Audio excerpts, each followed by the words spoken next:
আপনারা অনেকে মোবাইল টিপাটিপি করেন অথবা আপনারা জানেন না এমন একটা সেটিং রয়েছে মোবাইলের ভিতর, যে কোনো মোবাইল ভিতরে এই সেটিংটা পাবেন।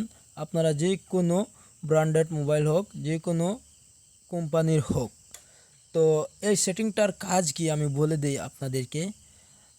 ধরুন আপনারা রাস্তা দিকে হেঁটে যাচ্ছেন মোবাইলটা টিপাটিপি করে, তো আপনার সামনের দিকে একটা গাড়ি চলে আসছে, অথবা এই গাড়িটা আপনাকে ধাক্কা মারবে বা অথবা আপনার অ্যাক্সিডেন্ট হওয়ার সম্ভাবনা আছে। তো সেইটা আপনাকে বলে দিবে মোবাইলটা যে আপনি অ্যাক্সিডেন্ট হওয়ার সম্ভাবনা আছে বা আপনার উপরে বিপদ চলে আসছে, তো মোবাইল বলে দিবে হেডস আপ, আপনি এটা বলে দেন। তো প্রথমে এটা সেটিংস করতে হলে কি করতে হবে? তো প্রথমত আপনারা এই সেটিংসে চলে যাবেন, তারপর ওখানে হেডস আপ বলে লিখবেন। হ্যাঁ, তখন এই দেখেন আমি এটাই টাইপ করেছি। তো করার সঙ্গে সঙ্গে এখানে দেখেন হেড আপ লেখা চলে আসছে।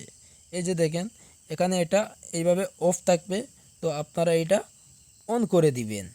অন করে দেওয়ার সঙ্গে সঙ্গে আপনার এই সেটিংসটা হয়ে গেছে। যদি চান আপনি আপনার লোকেশনটা অ্যালাউ করতে, তাহলে এখানে লোকেশনটা অ্যালাউ করে দিবে। আমার এই সেটিংসের লোকেশন জরুরত নেই, তো আমি করছি না। আপনারা দেখে দেখে করে নেবেন, এটা একটা গুরুত্বপূর্ণ সেটিংস।